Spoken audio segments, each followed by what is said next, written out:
हामिद मीर साहब, ज़ाहिर पीटीआई मुकम्मल तौर पर फासला अख्तियार कर रही है कि अगर अडियाला में भी कुछ तबादले हो रहे हैं या फिर कुछ लोग गिरफ्तार हो रहे हैं या गुमशुदा हो रहे हैं या फिर जनरल फैज़ हमीद कार्रवाई को वेलकम कर रहे हैं, बाकी कोई रब्ता नहीं था। वो तो कह रहे हैं हमारी पार्टी में भी किसी से रब्ता नहीं था, कोई डिटेक्शन नहीं देते थे। इमरान खान से भी जब वो DGI के अहदे से हटे कोई रब्ता नहीं था।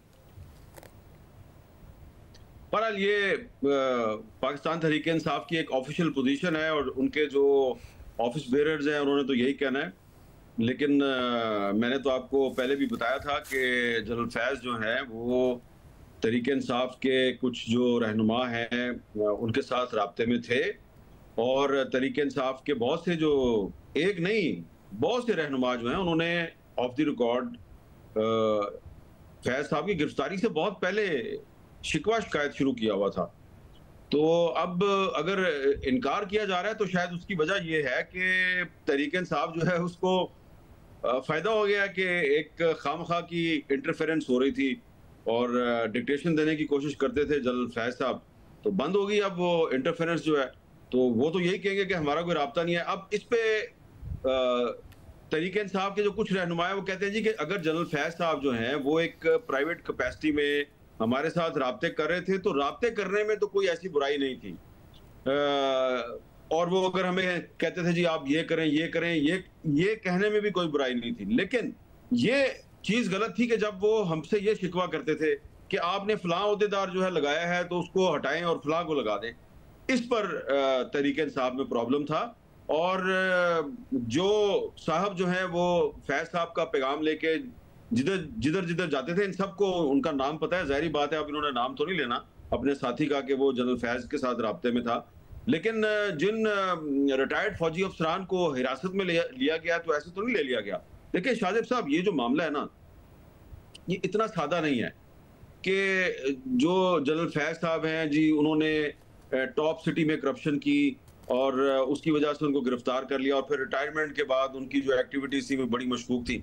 देखें पाकिस्तान में ऐसे एक नहीं दो नहीं दर्जनों लोग हैं जिनका ताल्लुक सियासत से है, जिनका ताल्लुक और शोबों से है, जो आपको आपके शो में आके बताने के लिए तैयार हैं कि उनके घरों में जनरल फैज़ ने डकैतियां करवाई।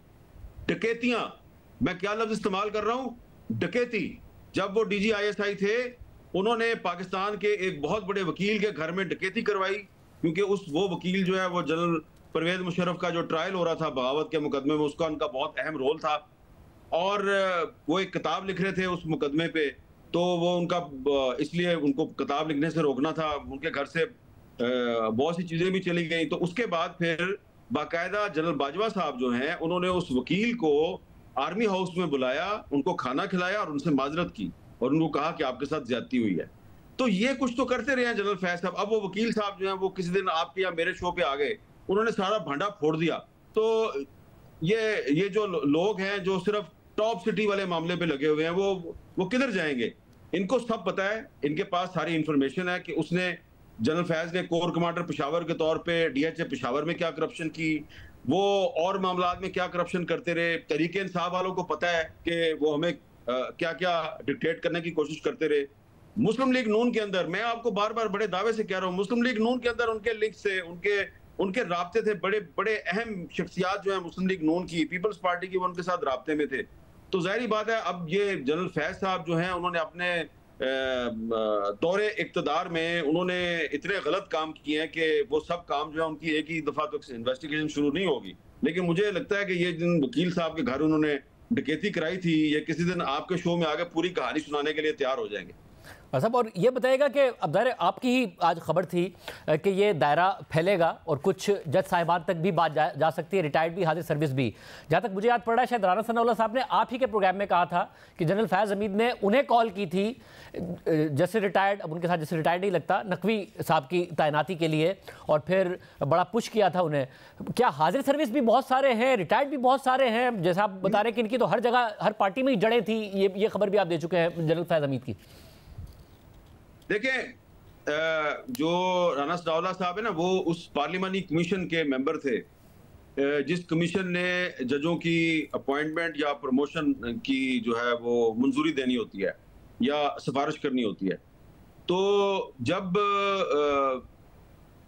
जस्टिस अतर मिनल्ला साहब जो हैं वो चीफ जस्टिस बन रहे थे इस्लामाबाद हाई कोर्ट के, उस वक्त भी जनरल फैज ने कोशिश की कि उनके रास्ते में रोड़े अटकाए जाएं।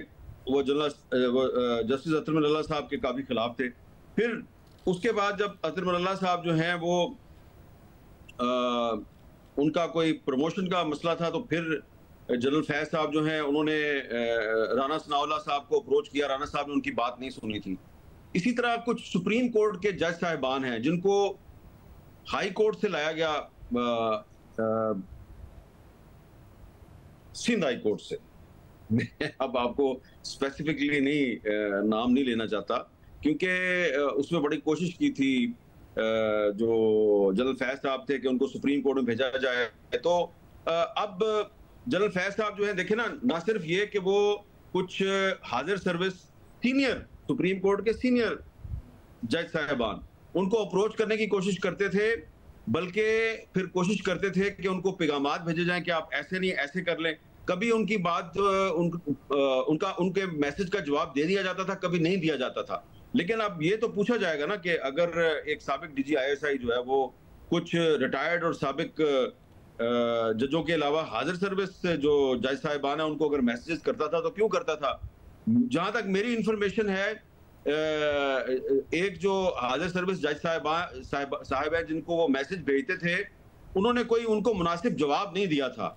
लेकिन उन जज साहब के बारे में एक तासुर है, क्योंकि जिस तरह काजी फाइजा साहब के बारे में पीटीआई कहती है जी कि वो तो प्रो नून लीग है, तो इसी तरह नून लीग जो है वो कुछ जजों के बारे में कहती है कि जी ये प्रो पीटीआई है। इतनी पोलराइजेशन है। तो जिन जज साहब को ये भेजते थे मैसेज जनरल फैज साहब, उनके बारे में आम तासुर ये है कि वो प्रो पीटीआई हैं। लेकिन अतर मिनल्ला साहब जो है वो तो बहुत बाद में सुप्रीम कोर्ट में गए हैं, उनका नाम इसमें नहीं आता। कुछ नून लीग के लोग जो है वो अतर मिनल्ला साहब का नाम ले रहे हैं। मेरा इशारा उनकी तरफ नहीं है, किसी और तरफ। अच्छा, मगर इस सब में जब ज़रा इमरान खान साहब ने ज़रूर कहा कि मेरे तो जनरल बाजवा से इख्तलाफ इस बात पर हुआ कि मैं चाहता था कि जनरल फैज़ हमीद रहें। वो एक पहले इंटरव्यू में कह चुके हैं कि मुझे पता था अपोजिशन अदम एतमाद लाएगी, इसलिए मैं जनरल फैज़ हमीद को रखना चाहता था। और फिर इमरान खान साहब ये गलती भी मान चुके हैं कि जस्टिस फाइज ईसा के खिलाफ जो रेफरेंस आया वो ज़ाहिर तहरीक इंसाफ मानती है कि वो जनरल फैज़ हमीद की वजह से आया। तो एग्जैक्टली कौन किसे इस्तेमाल कर रहा था? पीटीआई इस्तेमाल हो रही थी जनरल फैज़ हमीद के हाथों, या फैज़ हमीद इस्तेमाल हो रहे थे पीटीआई के लिए? देखिए, जनरल बाजवा और जनरल फैज हमीद दोनों पीटीआई को इस्तेमाल कर रहे थे। जब ये काजी फाइज साहब के खिलाफ इन्होंने रेफरेंस फाइल करना था, तो एक दिन रात को इन्होंने बुलाया था आर्मी हाउस में जनरल बाजवा साहब ने। हम 3-4 जर्नलिस्ट थे, तो वहां पे इन्होंने जब काजी फाइज साहब के बारे में चार्जशीट पेश की, तो मैंने कन्फ्रंट किया जनरल बाजवा को। मैंने उनसे कहा कि देखें, काजी फाइज साहब जो हैं वो उनके साथ आप 100 तरह का इख्तिलाफ कर सकते हैं, लेकिन जब मेमोगेट कमीशन की रिपोर्ट आई तो पीपल्स पार्टी उनसे नाराज थी। क्वेटा में बम धमाके की इंक्वायरी की रिपोर्ट आई तो मुस्लिम लीग नून की हुकूमत उनसे नाराज थी। फैजाबाद धरना केस के फैसले में तहरीक इंसाफ उनसे नाराज है। तो हर हुकूमत जो है वो उनसे नाराज होती है, और जो अच्छा जज होता है उससे हर हुकूमत नाराज हो जाती है। तो आपको इस तरह कोई उनके खिलाफ रेफरेंस वगैरह दायर नहीं करना चाहिए।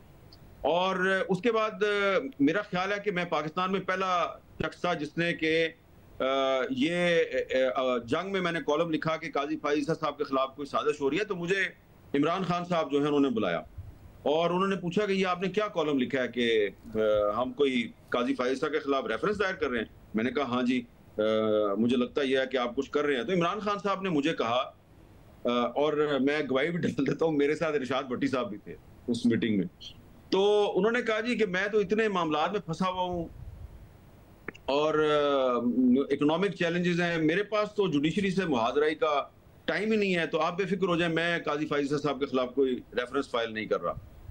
हम आ गए और मेरी तो काजी फाइजा से ना कोई मुलाकात थी, ना कोई मेरी उनके साथ कोई जाती हमदर्दी थी, बल्कि मेरे तो शिकवे शिकायत है कि जब वो बलूचिस्तान हाई कोर्ट के चीफ जस्टिस थे तो उन्होंने सहाफियों के खिलाफ बहुत से ऐसे फैसले दिए जो कि मेरे ख्याल से नामुनासिब थे। लेकिन मेरा ख्याल था कि इमरान खान की हुकूमत को उनके खिलाफ रेफरेंस फाइल नहीं करना चाहिए। थोड़े दिन गुजरे हैं तो रेफरेंस फाइल हो गया, और रेफरेंस फाइल भी किया एक सहाफी के जरिए। तो दोबारा फिर मैंने जब खान साहब से बात की तो उन्होंने कहा वो मेरे पे प्रेशर बहुत। तो इसका मतलब ये है कि ये सिर्फ अकेले जनरल फैज साहब नहीं थे, जनरल बाजवा साहब भी उनके साथ थे। और ये मेरा ख्याल है उस वक्त हमें ये कहते थे ये इंस्टीट्यूशनल फैसला है, लेकिन जो नजला है वो सारे का सारा इमरान खान साहब पे गिरा। और इसमें मेरा ख्याल है कि जो आरिफ अलवी साहब प्रेसिडेंट ऑफ पाकिस्तान थे, उनको भी एक रोल प्ले करना चाहिए था। बाद में उन्होंने मुझे एक इंटरव्यू में कहा जी कि मैं अपनी गलती का इतराफ करता हूं। तो इमरान खान को सिर्फ फैज हमीद साहब इस्तेमाल नहीं कर रहे थे, इमरान खान साहब को जनरल बाजवा साहब भी इस्तेमाल कर रहे थे। और फिर एक वक्त ऐसा आया कि बाजवा साहब के और फैज साहब के जो इंटरेस्ट थे उन्होंने आपस में जब एक दूसरे से क्लैश करना शुरू किया, क्योंकि फैज साहब ने पीटीआई के अलावा मुस्लिम लीग नून, पीपल्स पार्टी और बहुत सी जमातों में इनरोड्स बना ली थी, और बाजवा साहब जो है वो आर्मी चीफ होने की वजह से हर किसी को मिल नहीं सकते थे। तो उसके बाद फिर इनके आपस में जब इंटरेस्ट क्लैश हुए तो फिर इनकी राहें जुदा हो गई। लेकिन मेरा एक ख्याल है कि बाजवा साहब और फैज साहब जो हैं वो इमरान खान को इस्तेमाल कर रहे थे, इमरान खान इनको इस्तेमाल नहीं कर रहे थे। सब और फिर ये मामला अब रुकेगा कहाँ जाकर? जनरल फैज हमीद गिरफ्तार, उनके कुछ करीबी साथी गिरफ्तार, यहीं पर मामला खत्म हो जाएगा या दायरा फैलेगा? कहाँ कहाँ पर नस्ला गिरेगा? देखिए, अब अगर आपने सिर्फ टॉप सिटी के मामले में फैज साहब का कोर्ट मार्शल करके उनको सजा सुना के कहीं भेज दिया तो ठीक है, एक वो कहते हैं ना कि एक ऑप्टिक्स के लिहाज से तो बड़ा अच्छा हो जाएगा, और कुछ लोग समझते हैं कि इससे जो फौज का इमेज है वो बड़ा बेहतर हो जाएगा। लेकिन कल मैं एक वकील साहब का बार बार जिक्र कर रहा हूँ, वो छोटे मोटे वकील नहीं है, सुप्रीम कोर्ट बार एसोसिएशन के साबिक सदर हैं। तो वो मुझे कह रहे थे कि जी मेरे घर पे डकैती करवाई फैज साहब ने, और फिर कराची के एक आलम दीन के जरिए जनरल बाजवा साहब ने मुझे बुलाया और मुझसे उन्होंने सॉरी की। यानी कि आर्मी चीफ को पता था कि फैज साहब क्या कर रहे हैं। आर्मी चीफ ने एतराफ किया उस वकील साहब के सामने कि आपके साथ ज्यादती हुई है, जो आपके घर में डकैती हुई है, यानी कि आपके डॉक्यूमेंट्स उठा के ले गए, पैसे भी उठा के ले गए, लाखों रुपए, घड़ियां, ज्वेलरी भी ले गए। तो वकील साहब ने कहा वो चीजें तो मेरी वापस दिलवा दें, वो वापस नहीं मिली।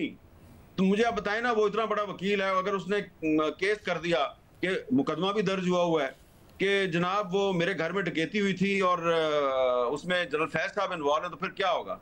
बात कहाँ की कहाँ जाएगी? तो इसमें मुझे लगता है कि बाजवा साहब जो हैं वो अल्टीमेटली बचेंगे नहीं। हो सकता है कि इस वक्त कोई ना कोई उनको बचाने की कोशिश कर रहा हो, लेकिन इन दोनों ने मिलकर ऐसे ऐसे काम किए हैं, ऐसे ऐसे काम किए हैं कि मैं एक और नाम ले देता हूं, हनीफ अब्बासी साहब हैं। इनको जो 25 साल कैद की सजा सुनवाई गई थी, ये जनरल फैज साहब ने सुनवाई थी। और जब हनीफ अब्बासी साहब का जो बरखुरदार है उसने पिटीशन फाइल की इस फैसले के खिलाफ, जो एक स्पेशल कोर्ट थी उसके फैसले के खिलाफ जब पिटीशन फाइल की, तो उनके घर में बंदा भेजा गया कि आप पिटीशन फाइल ना करें, आपके बाप ने बाहर नहीं आना। और फिर जब उन्होंने उनकी बात नहीं सुनी, पिटीशन फाइल की कुछ अरसा वो जेल में रहे, तो बाद में फिर उनकी जमानत हो गई। लेकिन फैज साहब जो हैं उन्होंने हनीफ अब्बासी साहब की फैमिली को कहा था कि ये बंदा जो है ये 25 साल तक नहीं आया। अच्छा, फिर जब अभी गिरफ्तारी नहीं हुई थी हनीफ अब्बासी साहब की, तो उनको कहा कि आप पाकिस्तान छोड़ के चले जाएं, सियासत छोड़ दें, आपको गिरफ्तार नहीं करेंगे। जब उन्होंने इनकार कर दिया, उनको गिरफ्तार कर लिया, तो अब हनीफ अब्बासी साहब जो है वो भले खामोश रहे, लेकिन मेरे सामने जो हकायक हैं वो मैंने आपको बता दिए। वैसे और हाउसिंग सोसाइटी से हटकर जो प्रेस रिलीज में जिक्र है कि जो रिटायरमेंट के बाद ही सरगर्मियां करती रहे, फिर एक और प्रेस रिलीज आती है कि इनके साथ जो लोग गिरफ्तार हुए, तो ये वो जो सरगर्मियां हैं उसका दायरा कहां तक फैलेगा, किस किस पर नजला गिरेगा? देखें, जो एक साहब गिरफ्तार हुए ना, रिटायर्ड एक ब्रिगेडियर साहब जो हैं,